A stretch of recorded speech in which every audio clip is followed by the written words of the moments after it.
저번에 볼 일이 있어서 시내를 가는데 지하철을 타고 가는데 옆에 한 50대 된 아주머니가 앉았더라고요. 이분이 저보다 먼저 내리는데 내릴 때 몸이 무거워서 그렇지 내 허벅지를 잡고 일어나고 세상에 전 깜짝 놀라갖고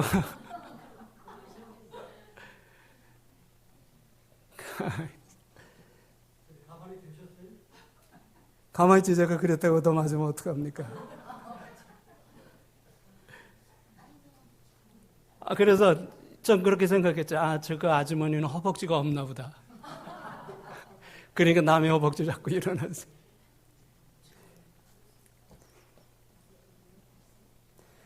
어떤 할머니가요. 좀 장사를 해갖고 손주들을 용돈이라도 주고 싶어가지고 호두 과자를 만들어 파는 걸 했답니다. 어떤 학생이 오더니 할머니 호두 과자 5,000원어치만 주세요. 한 봉지 줬대요. 그랬더니 이 학생이 가서 호두 과자를 먹더니 호두가 없거든. 그러니까 할머니한테 와서 할머니 호두 과자에 호두가 없어요. 그러니까 할머니가 하시는 말씀이 야 이놈아 칼국수에 칼 들은 거 맞나? 붕어방에 붕어 있더나? 천사 집에 천사 살더나?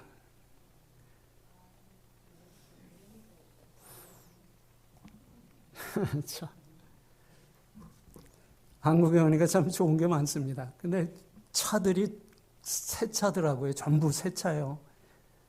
새 차만 다녀요. 혼자는 보질 못하겠어요. 그만큼 경제력이 좋아진 거라는. 저 타는 거는 이게 17년 된 차입니다. 25만 킬로 탄 건데 지금도 잘 갑니다. 여러분 미국 오시면 태워드릴게요. 공짜로. 종교를 구분하는 방법은 여러 가지입니다. 그런데 그 중에 하나가 지역적 종교냐 세계적 종교냐 하는 것이 종교를 구분하는 방법 중에 하나입니다. 세계적이라고 할 수 있는 종교, 세계적이라고 할 수 있는 종교는 우리 기독교밖에 없습니다. 세상 사람들은 우리 기독교를 세계적인 종교라고 말하면 독선이라고 비난합니다. 그런데 그 독선이 아니에요. 역사적이고도 객관적인 증거를 말해준다는 거. 증거가 있으니까 우리가 얘기를 하는 거지. 증거가 없이, 전혀 증거가 없이 그렇게 주장하는 건 독선일 수 있어요. 그러나 우리가 충분한 객관적인 증거를 가지고 세계적인 종교라고 말하는 것은 독선이 아닙니다. 역사에 거의 절대적인 영향을 끼친 세 민족이 있습니다. 거기에 우리 한민족이 들어가면 얼마나 좋겠습니까만. 세 민족이 있는데 첫째는 유대민족입니다. 두 번째는 로마민족입니다. 세 번째는 헬라민족입니다. 이 세 민족이 끼친 영향은 거의 절대적이라고 이렇게 말합니다. 유대민족은 종교에 영향을 끼칩니다. 그 다음에 로마민족은 법과 정치에 영향을 끼칩니다. 그 다음에 헬라민족은 문화에 영향을 끼칩니다. 그래서 양대 문화를 히브리즘하고 헬레니즘, 유대 문화와 헬라 문화로, 근데 헬라 문화가 한 80% 장악. 이 세 민족이 끼친 영향입니다. 우리는 지금 세 민족이 끼친 영향 하에 살아간다. 이렇게 말할 수가 있습니다. 그런데 우리 기독교는 이 세 민족하고 다 연관이 있다는 거예요. 첫째, 예수님이 유대인으로 오셨죠. 그 다음에 기독교가 로마 제국이 지배하던 때 베들레헴에서 시작되죠. 그 다음에 성경이, 구원의 복음이 헬라어로 기록되죠. 유대인으로 오셨고 로마 제국 시대에 기독교가 시작되고 헬라어로 성경이 기록되고, 그래서 우리 기독교는 역사에 절대적인 영향을 끼친 세 민족하고 다 관계가 있다는 겁니다. 세계적인 종교라는 거예요. 세상은 약육 강식의 논리가 지배합니다. 더 강한 것이 덜 강한 것을 지배하고 잡아먹는다, 정복한다 하는 논리죠. 로마인들은 이렇게 말했습니다. 로마는 절대로 망하지 않는다. 우리 로마는 절대로 망하지 않는다고 장담했어요. 그런데 그 로마가 기독교에 의해서 정복이 됩니다. 그러면 로마가 강하다는 겁니까? 세상 논리대로 말하면 기독교가 강하다는 겁니까? 기독교가 강하다는 것을 보여주는 역사적인 신뢰입니다. 서기 315년에 콘스탄틴 황제는 기독교를 정식 종교로 인정합니다. 그 다음에 서기 392년에 데오도시우스 황제가 기독교를 국교로 인정합니다. 연변에 가서 사역자들을 중국 연변에 가서 영길에 가서 사역자들을 가르칠 때 그때 중국 중학교 역사 선생이 참석을 한 적이 있습니다. 중국에서 선생들은 공산당원이기 때문에 이 종교 모임에 참석하면 안 됩니다. 몰래 온 거예요. 그렇게 몰래 그 성경 공부 모임에 종교 모임에 참석하는 사람들이 간혹 있습니다. 제가 강의를 하면서 이 역사에 대해서 얘기할 때 이 얘기를 했더니 전혀 모르더라고요. 기독교에 관계된 역사의 사건들은 다 빼놓고 가르친 겁니다. 그게 중국에 가르치는 역사, 소련에서 가르치는 역사 교육입니다. 기독교에 관계된 건 다 빼요. 313년이 얼마나 중요합니까? 기독교가 핍박받은 사교로 인정돼서 핍박받다가 정식 종교로 인정된 해입니다. 313년이. 그 다음에 1517년은 마틴 루터가 종교개혁을 일으킨 해입니다. BC 4년에는 예수님이 세상에 오신 해입니다. 이 세 연대는 굉장히 중요한 거예요. 근데 그거에 대해서 전혀 모르더라고요. 그러면서 하는 말이 중국에서는 필요한 거는 다 빼놓고 가르쳤네요. 역사 선생이 그래요.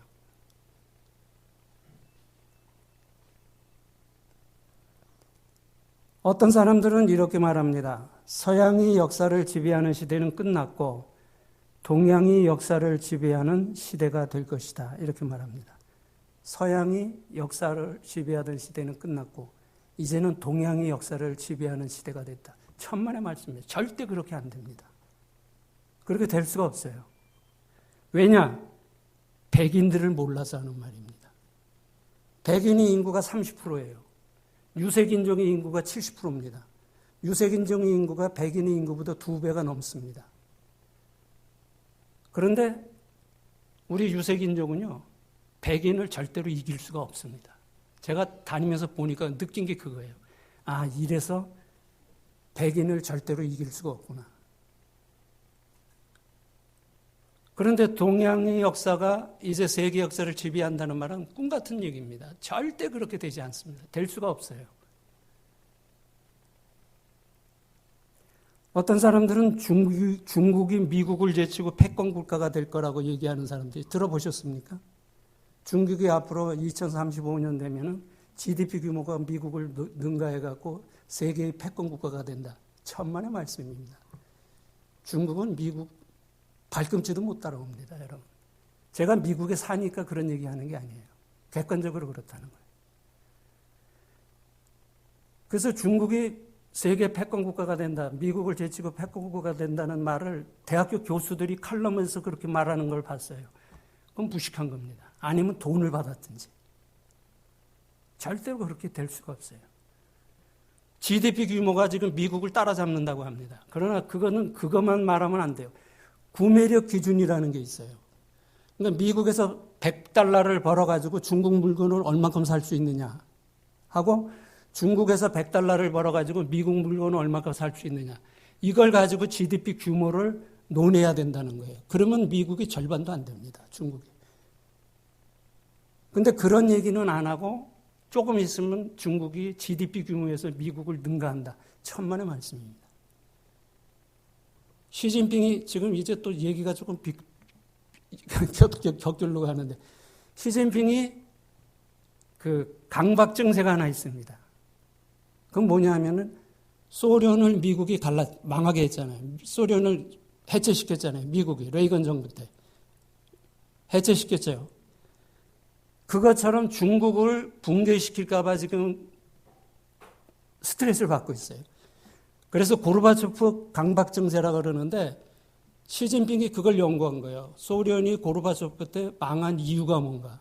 그거를 연구를 시켰습니다. 그래서 세 가지를 그 원인으로 됩니다. 첫째, 정치적 부패. 두 번째, 인용교육의 부재. 세 번째, 군대의 불충성. 세 가지로 요약을 합니다. 그래서 정치적 부패는 부패를 척결한다는 슬로건을 내걸고 정적들을 다 잡아 죽이잖아요. 그 다음에 이념의 부재. 그래갖고 지금 국민학교, 소학교에서부터 모태동 시대에 불렀던 혁명 군가, 시진핑 어록 이런 거를 강조합니다. 가리킵니다. 지금 옛날로 다시 돌아갔어요. 그리고 군대의 불충성. 그래서 언제 신문에 한번 난 거 여러분 보신 기억이 있는지 모르겠습니다. 군대의 그 장성급 대표자들이 시진핑 앞에 와서 충성을 맹세한 적이 있습니다. 그게 뉴스에 났었어요. 중국은 사람들이 생각하는 거 이상으로 과대평가가 되어 있고요. 미국은 사람들이 생각하는 것 이하로 과소평가가 되어 있습니다. 지금. 중국은 앞으로 100년이 지나도요, 미국을 못 따라갑니다. 미국 따라간다는 것은 착각이에요. 백인들이 그렇게 안 둡니다. 백인들은요, 이런 얘기는 제가 영국 가서 느낀 것 중에 하나인데, 백인들은 자기보다 못할 때는 측은지심이 발동합니다. 도와주고. 자기보다 못할 땐 그런데 자기들하고 비슷해지거나 자기들이 경쟁 상대가 된다 그럴 때는 가차없이 짓밟습니다. 이게 백인들이 민족성이에요. 지금 중국을 지금 손보고 있잖아요. 중국이 해체 작업에 들어갔다고 보는 전문가도 있어요. 중국이 달러가 많다고 3억 달러, 세계에서 달러를 가장 많은 가진 나라라고 자랑할 때 미국에서 환율 장난을 쳐서 달러를 환율을 방어하기 위해서 중국에서 얼마를 투자했냐면 1억 불을 했습니다. 1억 불이 한순간에 날아간 거예요. 그게 미국의 힘입니다. 가지고 장난 놀아요. 자기 마음대로. 세계를 움직입니다. 한국도 이해가 돼요. 한국도 그게 안 돼요. 지금 이런 세계 정세를 좀 흐름을 좀 봐야 되는데 이걸 못 보고서는 중국이 앞으로 미국을 제끼고 패권국가가 된다. 천만의 말씀. 절대 그런 일은 없을 겁니다. 제가 장담합니다. 그렇게 될 수가 없어요. 여러분, 미국이 지금 세계 경찰 국가 노릇을 했기 때문에 민주주의가 지켜지고 세계 평화가 이나마도 지켜지는 겁니다. 중국이나 러시아가 패권 국가가 됐다고 생각해 보세요. 세계가 어떻게 될 것 같습니까? 엉망진창됩니다. 그런데 미국의 그런 모습을 한국에서 반대하는 사람들이 있더라고 그러더라고요. 미국이 한국을 식민지로 삼다. 그건 잘못된 겁니다. 사실대로 우리가 인정할 건 인정해야 돼요. 미국이 6.25 때 우리하고 무슨 상관이 있습니까? 워싱턴에 가보신 분 계신지 모르지만 워싱턴 링컨 기념관 앞에 가면은 군인들 동상을 세워놓고 알지 못하는 나라의 자유를 위해서 희생된 우리 군인들이라 그 팻말이 붙어 있습니다. 그래서 지금 대한민국이 존재하게 된 거예요. 근데 미국 때문에 대한민국이 갈라졌다? 천만의 말씀입니다. 역사가 굉장히 왜곡되어 있습니다. 한국 역사는. 그런 걸 좀 바로 가르쳐야 되는데 제가 할 일은 아니고.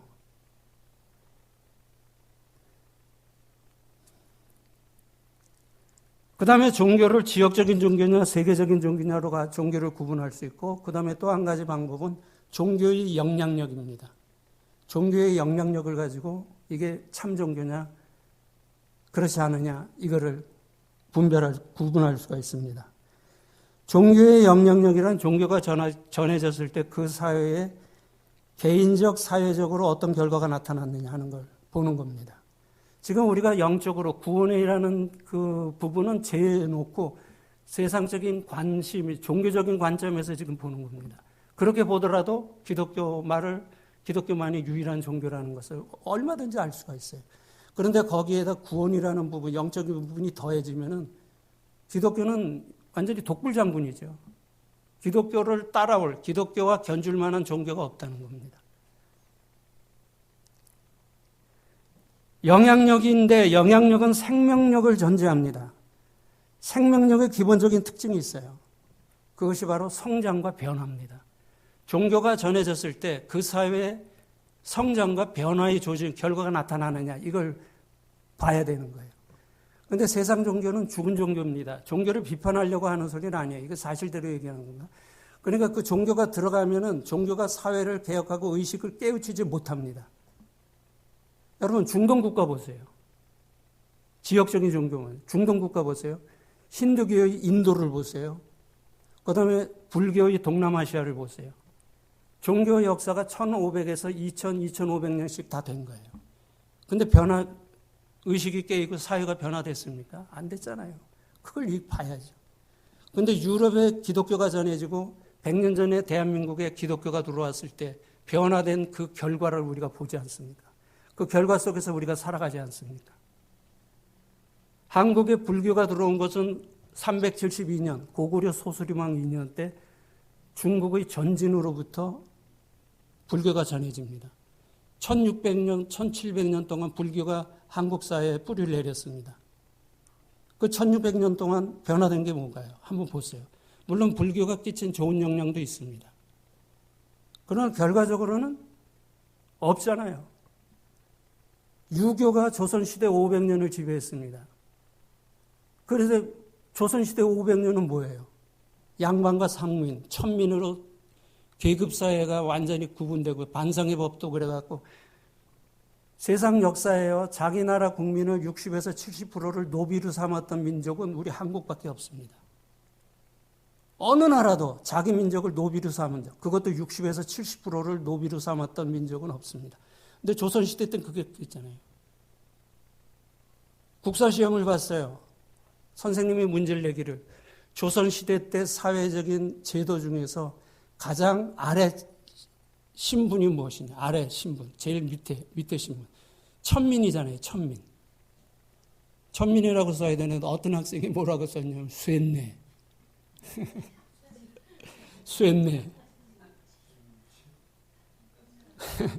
사극 보면은 쇠네가 대감마님께 쇠네 하니까 쇠네라고 썼어요. 그게 조선시대입니다. 6.25 500년이 조선시대의 모습이에요.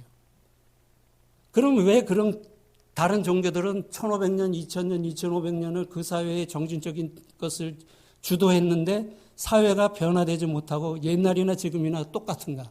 죽었기 때문입니다. 생명이 없기 때문입니다. 종교에도 생명이 있다는 겁니다.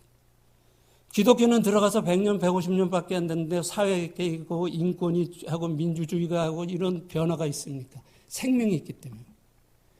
그러니까 공산당들이 기독교를 미워하는 이유 중에 하나는 다른 종교는 그렇게 핍박을 안 해요. 왜? 생명이 없기 때문에. 있어도 없어도 그만이에요. 영향을 끼치지 못하니까. 근데 기독교는 안 그렇거든요. 의식이 깨이고 사회가 업그레이드되고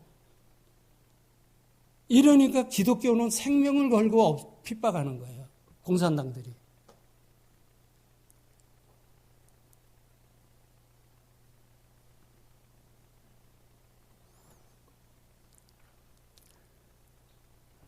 저는 조선시대 때 태어나서도 쇠뇌 그룹은 아닙니다. 쇠뇌는 아닙니다. 제가 세종대왕의 셋째 아들 충녕대군파거든요. 왕족입니다. 지금 왕족이라는 게 별 의미가 없지만 조선시대 때 태어났으면 또 왕자의 신분을 가지고 살아갔을지 모르죠.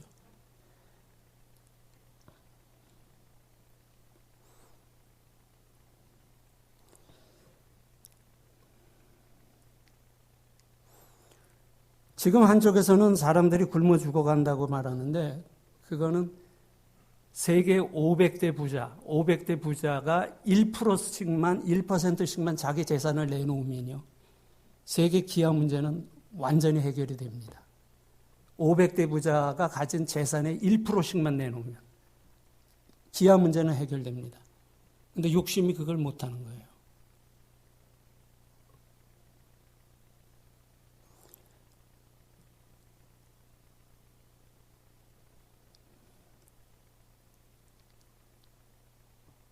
여섯 명이 전 세계 재산의 60%를 가지고 있습니다. 6명이. 전 세계 상위 1% 그룹에 속하는 사람들이 전 세계 60%의 생산량을 맞먹는 그걸 가지고 수입이, 그러니까 1%의 수입이 60%의 수입하고 맞먹는다는 거예요. 부가 편중되어 있습니다. 그래갖고 지금 한 60%의 사람들이 하루에 $2 미만을 가지고 생활을 합니다. 오늘 우리 사는 거는 상위 20% 안에 들어가는 삶입니다. 아무리 가난하게 산다고 해도.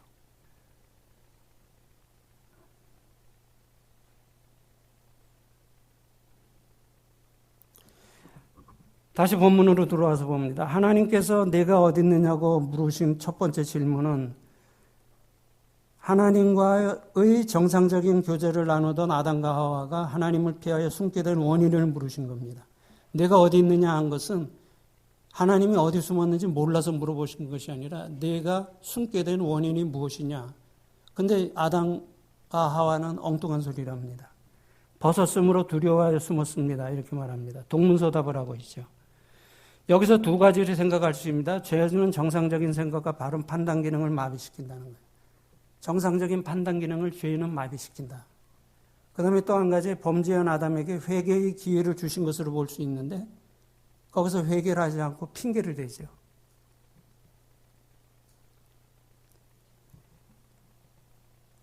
만약에 아담이 하나님이 내가 어디 있느냐고 물으실 때 회개를 했다면 어떻게 될까요? 어떻게 됐을까요? 회개를 했다면. 그래도 용서는 받았어도 변한 건 없을 겁니다. 왜냐하면 하나님의 뜻이라는 것에는 두 가지 뜻이 있습니다. 주권적인 뜻이 있고 일반적인 뜻이 있습니다.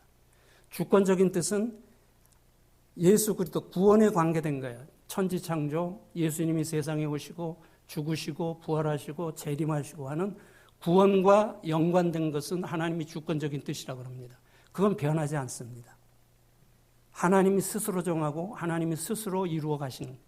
그다음에 일반적인 뜻은 상대적이기 때문에 인간의 반응 여부에 따라서 하나님의 뜻을 처리할 수도 있습니다. 니느웨 백성들이 심판하려고 했을 때 요나가 외치니까 회개했잖아요. 그래서 징계를 거두시죠. 이스라엘 백성들이 광야에서 우상을 섬길 때 전부 멸하고 모세로 하여금 새 민족을 세우겠다고 할 때 모세가 생명 걸고 기도하니까 하나님이 그 마음을 바꾸시죠. 이런 건 인간의 반응 여부에 따라서 바꾸실 수 있는 하나님의 뜻, 일반적인 뜻이라고 그러고 인간의 반응 여부와 상관없이 하나님이 독자적으로 이루어 가시는 것은 주권적인 뜻이라고 합니다. 그런데 선악과를 만들어 놓으셨다는 것은 하나님이 주권적인 문제에 속하는 것이기 때문에 아담과 하와가 회개를 했어도 아마 변하는 건 없었을 겁니다. 그래도 회개는 했어야죠. 하나님이, 그러니까 회개는 우리의 의무지만, 여러분 한번 잘 기억해 보세요. 회개는 우리 인간의 의무지만 용서는 하나님의 권리입니다. 이거 구분해야 돼요. 우리가 회개한다고 하나님이 다 용서해 주시는 건 아니라는 거예요. 그러니까 회개는 우리의 의무지만 용서는 하나님의 권리라는 거예요. 기도는 우리의 의무지만 응답은 하나님의 권리다. 똑같은 말입니다. 여러분 제가 한 가지 질문을 던질게요. 기도가 만능입니까? 한번 생각해 보세요. 기도가 만능입니까? 기도는 만능이 아닙니다. 기도를 만능이라고 생각하는 것은 문제가 있어요. 왜냐? 기도가 만능이라 그러면은 하나님의 주권적인 뜻은 뭡니까? 우리가 제목을 놓고 기도하면 하나님이 다 들어주십니까?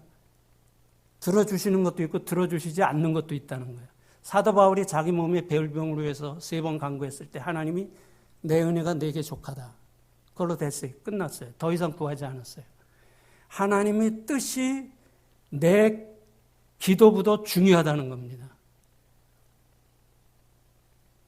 그러니까 기도라는 것은 만능이 아니라는 거예요. 지나가다가 어떤 교회 프레카드 정문에 걸어놓은 거 보니까 기도는 만능이다 이렇게 써 있어요. 기도는 만능이 아닙니다. 그렇다고 기도가 할 필요가 없다고 말하는 건 아닙니다. 기도의 무게를 약하게 설명하는 것은 아닙니다. 하나님의 뜻에 합당한 기도만이 응답이 되지, 우리가 기도한다고 다 들어주시면 하나님이 우리를 향하여 가지신 뜻은 무엇입니까? 마태복음 26장에 예수님께서 겟세마네 동산에서 아버지의 할 수만 있으면 이 잔을 내게서 옮기시옵소서. 그러나 내 뜻대로 마옵시고 아버지의 뜻대로 되기를 원합니다. 이거 기도의 표준입니다. 내 뜻과 하나님의 뜻 중에서 하나님의 뜻에 순종하겠다는 의지의 표현이 기도입니다. 근데 이런 건 기본적인 겁니다. 죄송하지만 이런 건 기본적인 건데 이런 기본적인 훈련이 잘 안 돼 있어요.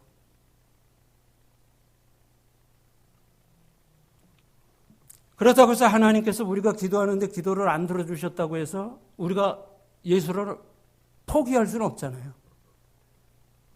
하나님이 뜻이 무엇인지를 우리가 먼저 알고 그 뜻에 이루어지기를 원하는 것, 그게 기도자의 자세라는 겁니다. 하나님의 뜻이 내 소원보다 중요하다는 걸, 그걸 우리가 이해해야 돼요. 그러니까 하나님이 나를 도와주시는 분이라고 생각하면 안 됩니다. 하나님이 나를 도와주시기 위해서 계신다? 이건 잘못된 생각이에요. 우리가 하나님을 위해서 있는 것이지 하나님이 우리를 위해서 있는 것이 아니라는 거예요. 이런 부분이 이게 기초에 놓여야 되는데 이런 부분이 기초에 없으니까 이 자꾸 신앙이 흔들리는 거예요.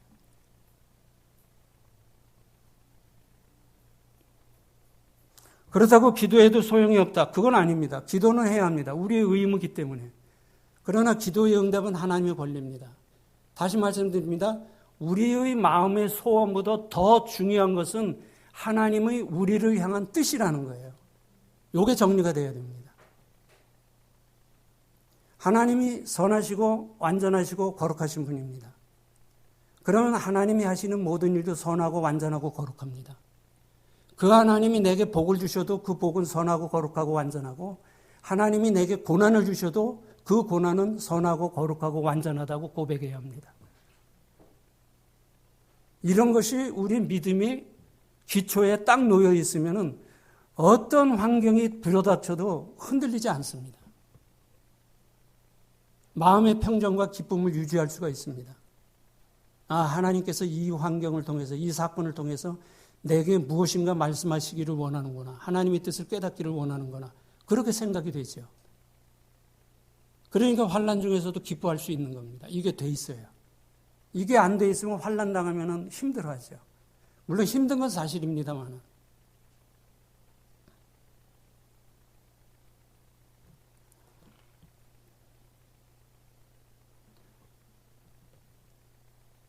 하나님의 창조 질서는 일부일처죠. 그런데 성경에 보면 일부 다처의 가정제도를 가졌던 사람들이 있잖아요. 그런데 그 사람들은 그 가정 일부 다처를 택함으로 인해서, 취함으로 인해서 그 마음의 고통들을 많이 받습니다. 그런 걸 보는 거예요. 하나님의 창조 질서를 벗어나면 우리는 힘들다는 거예요. 힘들다.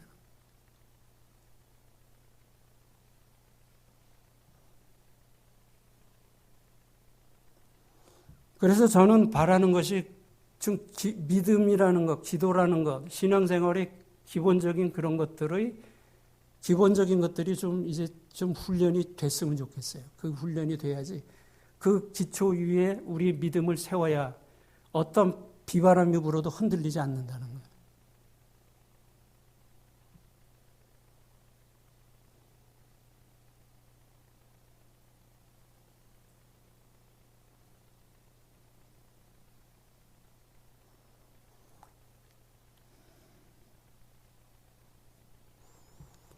영국의 문화협회에서 비영어권 국가 102개국의 4만 명을 상대로 해서 영어에서 가장 아름다운 단어가 무엇이냐 이거를 조사했어요. 비영어권의 국가 102국가에서 4만 명을 상대로 해서 조사했어요. 영어의 가장 아름다운 단어가 무엇이라고 생각하느냐 그랬더니 어떤 단어가 1등으로 뽑혔는지 아십니까? 뽑혔을 것 같습니까? 어떤 단어가 1등으로 뽑혔을 것 같아요? mother, 어머니. 전쟁터에서 죽어가는 병사들이 마지막으로 부르는 이름이 아버지가 아니에요. 어머니라는 겁니다. 어머니. 아버지는 10위 안에도 못 들었어요. 이거 아버지 참 문제입니다. 아버지가 문제예요.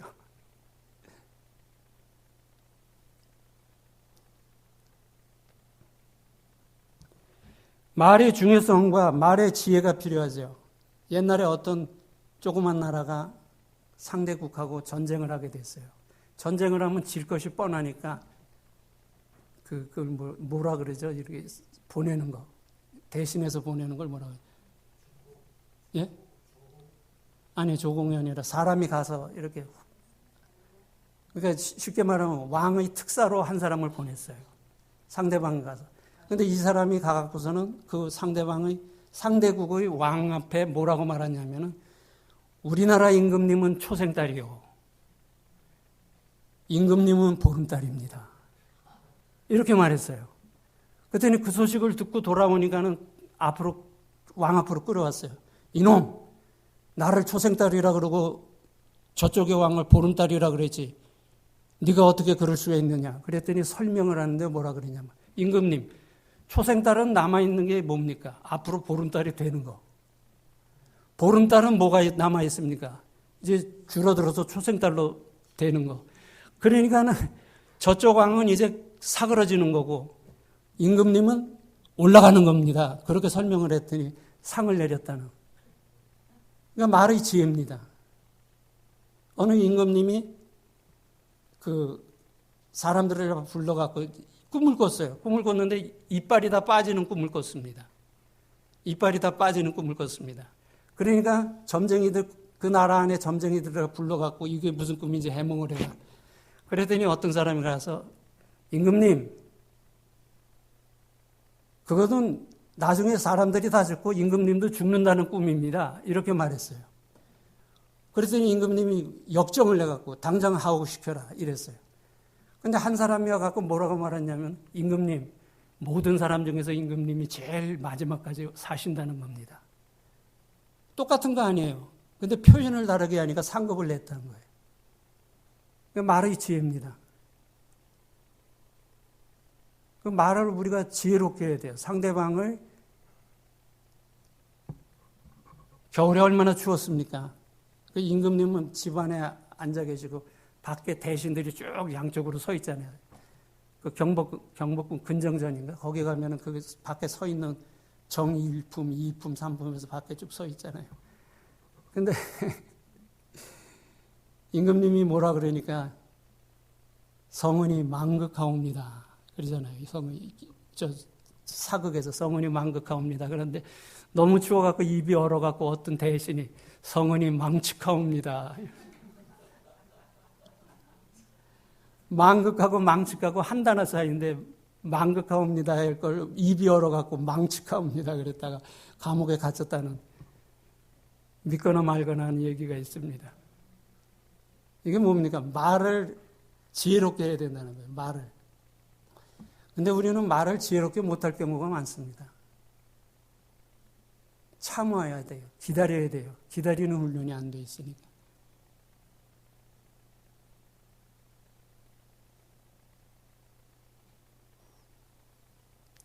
(11절에) 보면 가라사대 누가 너희 버섯을 내게 구하였느냐 내가 너더러 먹지 말라 명한 그 나무 실과를 먹었느냐.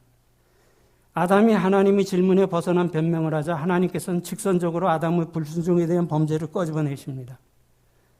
누가 너희 버섯을 내게 구하였느냐 하는 말의 의미는 내게 너희가 벗었음은 구하는 자는 바로 내 자신 아니냐.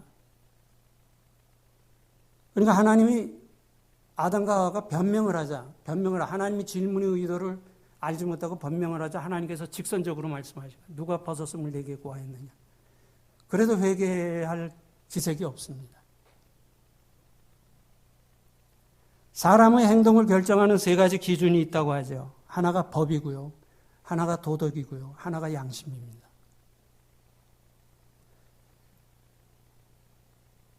양심은 하나님의 대리자다. 그런 말이 있어요. 양심은 하나님이 대리자다. 양심의 소리는 하나님의 소리다. 양심이 두근두근 된다 그러죠. 잘못하면 두근두근 되잖아요. 그는 양심이 우리의 잘못을 판단하고 있기 때문입니다. 근데 양심이 없는 사람들이 있다 그러죠. 양심이 없는 사람들은 양심이 없지가 않습니다. 양심이 다 있어요. 그걸 표현을 안 하는 것뿐이지. 그래서 법과 도덕과 양심이 우리 인간의 행동을 결정하는 세 가지 요소다 하는 것을 보게 됩니다. 이 도덕이라고 하는 것, 근데 법이나 도덕이나 이것은 이게 딱 한 가지로 이렇게 규정할 수가 없어요. 그건 문화마다 다르기 때문에. 제가 영국 가기 전에 영국에 대해서 이제 조사를 하는 문화를 이제 이렇게 찾아서 공부를 하다 보니까 이 밥 먹을 때 소리 내서 밥 먹는 거, 소리 내는 거를 이 서양 사람들은 굉장히 싫어한다. 실례라 그러더라고요. 그러니까 그 영국 사람들하고 같은 테이블에 앉아서 밥을 먹는데 밥이 넘어가겠습니까? 소리 날까 봐. 신경 써갖고 먹느라고. 문화가 다 다르죠. 이렇게. 그런데 그 사람들은 밥 먹다가 밥상머리에 앉아갖고 코를 풉니다. 우리는 그것도 못 견디잖아요. 근데 우리는 밥 먹고 잘 먹었다고 트림을 하잖아요. 근데 또 트림하는 건 그 사람들한테 또 큰 신뢰예요. 이게 문화마다 다르기 때문에.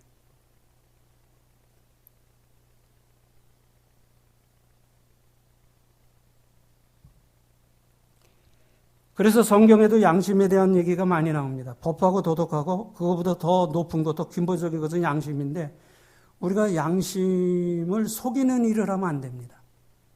양심이 거리끼는 일을 해서도 안 되고.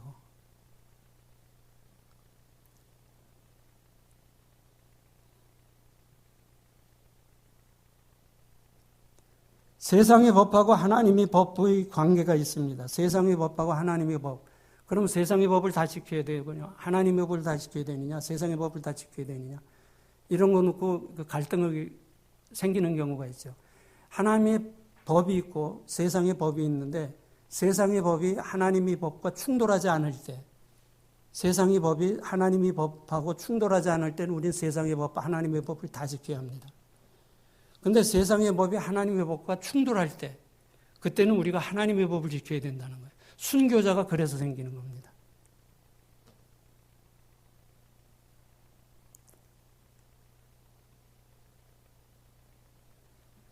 아담과 하와는 하나님의 법을 지키지 않았다고 책망하는 양심의 소리에 더 두려워했을 것입니다.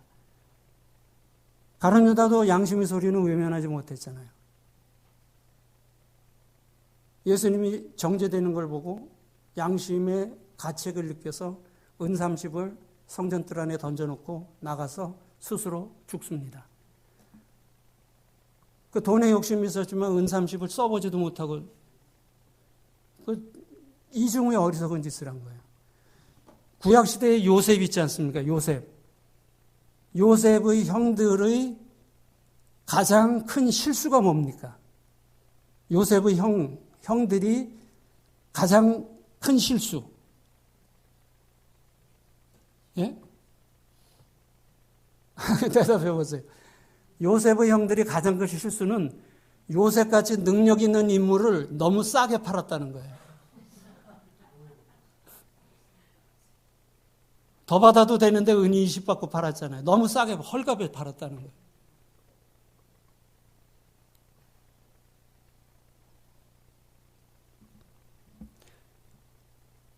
가룟 유다도 양심의 소리를, 양심의 가책을 극복하지 못하고 죽고, 그 다음에 예수님을 재판했던 빌라도 있지 않습니까? 빌라도는 예수님을 서기 30년에 십자가에 못 박고 6년 동안을 더 총독 자리를 지켰습니다.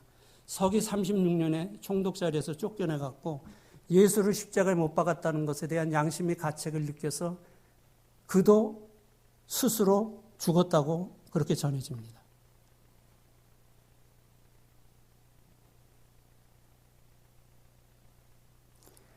그러니까 그 몇 년을 더 하겠다고 양심의 소리를 외면했을 때 나타나는 결과입니다.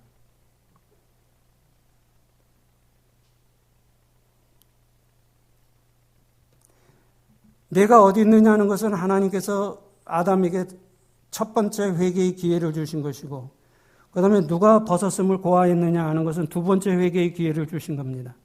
가룟 유다에게 예수님이 3번의 기회를 주십니다. 회개의 기회 할 수 있는 기회를 3번 주시는데 이 3번을 놓쳐버립니다. 그러니까 회개의 기회를 잡는 것도 하나님의 은혜입니다. 베드로는 잡았잖아요.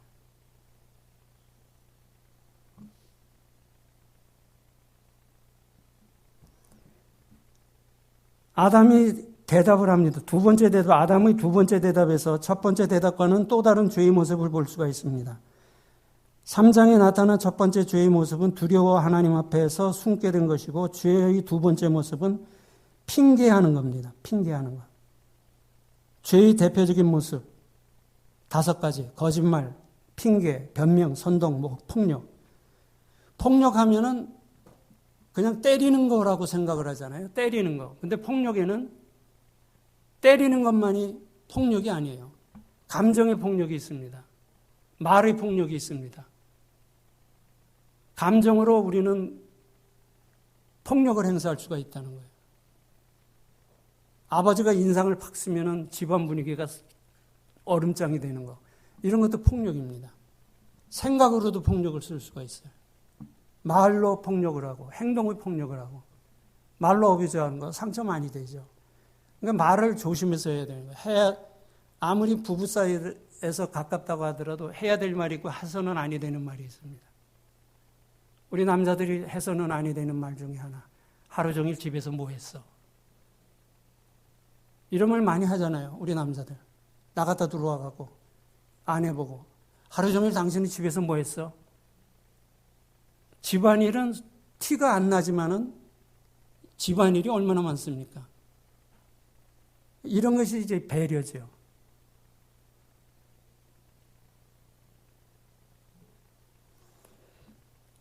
생각의 폭력, 감정의 폭력, 언어의 폭력, 행동의 폭력이 있는데 우리는 어떤 폭력도 행사하면 안 됩니다. 화를 낸다든가 이런 것들은 자기가 정당하다는 것을 주장하는 건데 그건 정당한 게 아닙니다. 화내지 마세요. 아무리 화날 일이 있어도 화를 안 내면 안 낼 수 있습니다. 화내갖고 되는 건 없습니다. 근데 우리 한국 사람들은 화를 너무 자주 내요. 화내는 건 그건 좋은 덕을 이루지 못합니다.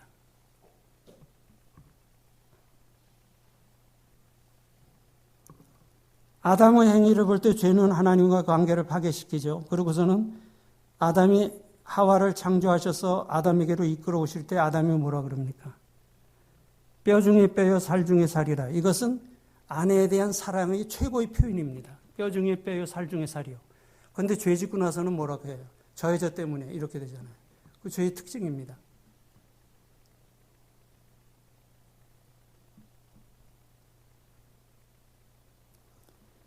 남자답게 해주는 4가지 기준이 있습니다. 남자답게 해주는 4가지 기준. 왕, 통치입니다. 통치의 의미죠. 두 번째는 군인, 지킴의 힘, 지키는 거죠. 군인.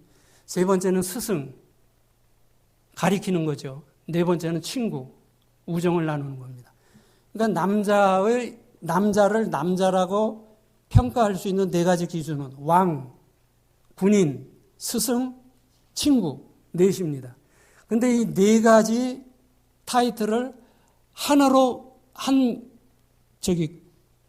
병 속에 집어넣으면은 그 병에서 뭐가 나오느냐? 아버지가 나오는 거예요. 무슨 뜻인지 이해하시죠? 아버지, 그러니까 왕, 군인, 스승, 친구, 이 4가지를 통 속에다 집어넣고 흔들다가 하나 빼면은 그게 아버지라는 거예요. 아버지의 위치가 이렇게 막강 중요하다는 겁니다. 근데 우리는 그런 걸 잘 못하죠. 다 먹고 살기 바빠갖고 그거 언제 배우고서는 그거 그대로 살 수가 있습니까? 그러니까 아이들한테도 그 아이들이, 여기는 아이들도, 아이들이, 사람은 다 상처가 받잖아요. 상처 없는 사람 없죠. 상처가 크냐 작으냐. 근데 사람들이 받는 상처의 80%는 어디서 받는 겁니까? 부모에게 받습니다. 심리학자들이 통계해요. 사람이 받는 상처의 80%는 부모로부터 받는다는 거예요. 가정에서 상처를 제일 많이 받는다는 거예요. 가정이니까 편하게 말하고 편하게 행동하다 보니까 그런 상처가 되는 거예요. 가정일수록 지켜야 될 것들이 있다는 겁니다.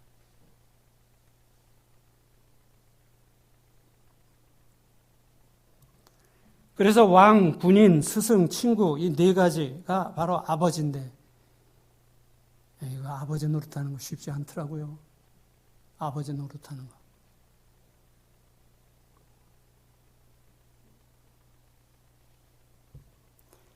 아이들한테 화내면 안 됩니다. 아이들한테 화. 저는 자랑이 아닙니다. 저희 아이 세 키우면서 한 번도 아이들한테 화낸 적 없습니다. 근데 뭐든지 인내하고 기다려야 된다는 거예요. 제 아내하고 말다툼을 할 수가 있잖아요. 그거 없이 어떻게 삽니까? 부부가. 말다툼을 하게 될 상황이 되면은 아이들에게 얘들아 엄마 아빠 잠깐 나갔다 올게. 바람 쐬고 올게. 그리고 차 타고 나가갖고 해결하고 들어옵니다. 애들 앞에서는 절대 큰 소리 내지 않았습니다. 이게 처음에는 좀 힘들어요. 그러나 그렇게 해야 된다는 거예요. 왜 엄마 아빠가 말다툼을 하고 싸우는 걸 보면은 아이들에게 상처가 큽니다. 그래서 우리 아이들은요, 우리 아빠하고 엄마처럼 한 번도 안 싸우고 사는 부모는 없다고 그렇게 알고 있어요. 무조건 악유가 될 것 같으면은 잠깐 나갔다 올게, 드라이브하고 올게, 그 차 타고 나가서 아무도 없는 야산이나 이런 데, 바닷가나 이런 데 가갖고서는 그때는 그냥 치고받고 합니다. 그렇다고 때린다는 게 아니고, 말로. 서로 해갖고서는 결론을 내고, 그러고 들어옵니다. 이게 어렵지만 해야 돼요. 애들을 위해서. 절대 애들 보는 앞에서. 이제는 뭐 애들이 다 컸으니까 손주들 보는 앞에서. 손주야 뭐 눈에 넣어도 안 아프잖아요. 그 왜 그렇습니까? 자식한테는 엄격하게 했는데 손주에게는 왜 엄격이 기준이 잣대가 적용되지 않습니까? 책임이 없기 때문이에요. 이 책임이라는 것이 그렇게. 내 자식, 내 아들, 내 딸에게는 책임이 있잖아요. 부모가. 잘 키워야 된다는 책임이 있는데 그러니까는 잘못하면 야단도 치고 이렇게 하는데 손주에게는 한 달이 걸리니까 책임은 지 아버지 엄마에게 있지 할아버지 할머니는 그냥 입법만 하면 되거든요.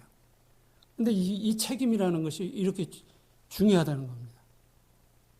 손주는 눈에 넣고 안 아프죠. 책임이 없기 때문이에요. 근데 책임이 우리는 그 순기능적으로 나타난 것이 아니라 역기능적으로 나타났다는 거예요. 애들한테. 그리고 여기서 뭐 그렇게 하신 분은 없으리라고 생각합니다만은 아이들을 체벌할 때는 어떻게 해야 합니까? 회초리로 체벌을 해야 합니다. 미국에서는 애들 때리면 감옥 갑니다. 그래서 전 때렸어요. 우리 아들. 딸들은 안 때리고 우리 아들은 2번 맞았어요. 딱 2번 맞았어요. 거짓말을 했더라고요.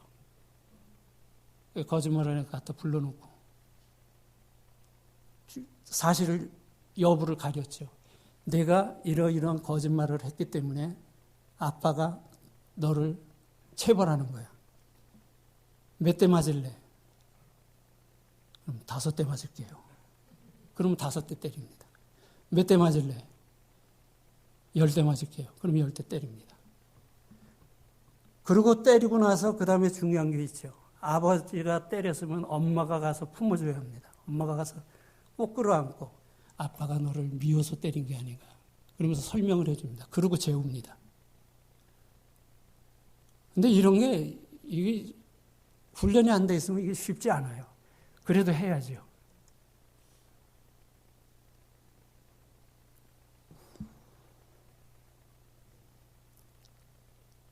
아버지 노릇 잘해야 합니다.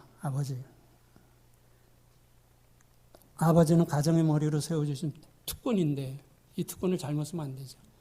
지금이라도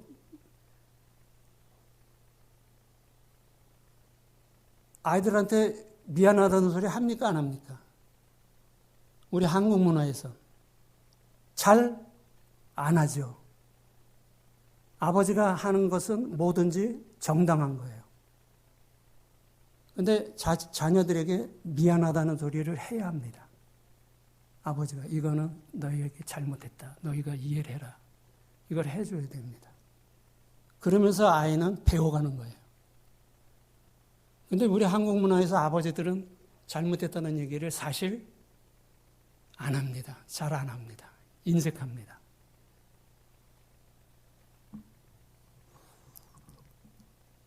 자녀 교육이 왕도가 없어요. 이거 참 쉽지 않습니다. 여러분은 자녀들 뭐 다 잘 키운 줄 압니다만 미국에서 자녀들 키우면 더 그래요. 이중 문화잖아요. 집 밖에 나가면 미국 문화고 집에 들어오면 한국 문화고 이중 문화 속에서 애들이 굉장히 갈등을 합니다. 그때 아버지가 처신을 잘해야 돼요. 그래야지 그 갈등을 최소화시킬 수가 있죠.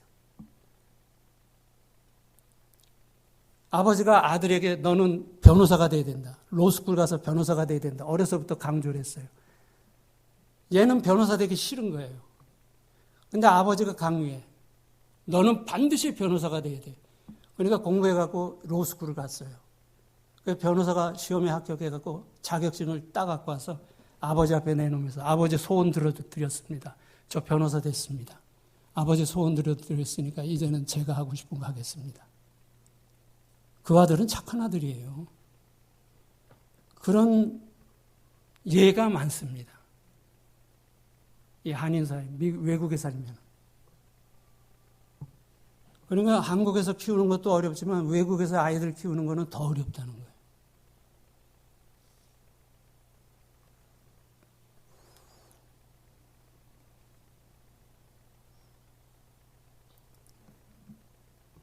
그러니까 우리가 여기서 보는 것은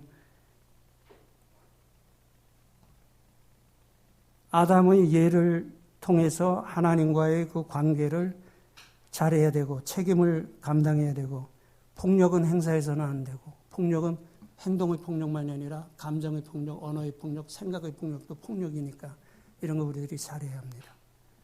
그래서 여러분의 가정들은 자자손손 하나님 앞에 쓰임받는 귀한 가정이 다 되시길 바랍니다. 기도드리겠습니다.